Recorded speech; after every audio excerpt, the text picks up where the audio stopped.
সালে নির্বাচনের আগে এখানকার সমস্ত আখড়া বন্ধ করা হয়েছিল।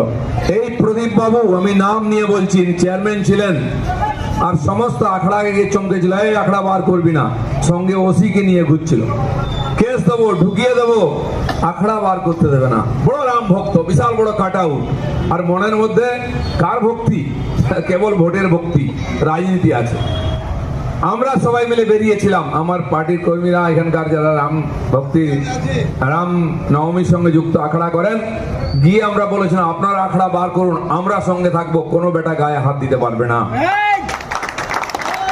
এবং বেরিয়েছিল, কেস হয়েছিল, কেস ওদের নামে হয়নি, আমার নামে কেস হয়েছিল। আমার নাম চরণজিৎ আছে এখানে, তার নাম, আরো 2-3 জনের নামে কেস দেওয়া হয়েছিল। আমরা নাকি অস্ত্র নিয়ে ভয় দেখিয়েছি।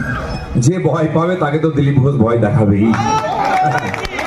তুমি ভয় পাও কেন ভাই? দম থাকলে সামনে আসো। অন্যের মাল লুট করবে, চুরি করবে, পেছনে লাগবে, আর পুলিশ দিয়ে চমকে ভোট করতে যাবে, তো আমি চমকাবো না? চমকাবো। চমকেই রাজনীতি করেছি। খড়গপুরের লোক সেই জন্য দিলীপ ঘোষকে ভোট দেয়, আবার দেবে।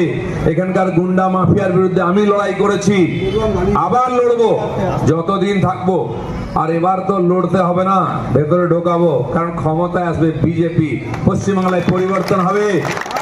যে পুলিশ আজকে মাফিয়া গুন্ডার সঙ্গে বসে চা খাচ্ছে, এই চোর নেতাদের সঙ্গে চামচাগিরি করছে, সে পুলিশই দেখবে অন্য রূপে উত্তরপ্রদেশের স্টাইলে কিরকম এনকাউন্টার করবে, কিরকম ভেতরে ঢোকাবে, দেখে নেবেন।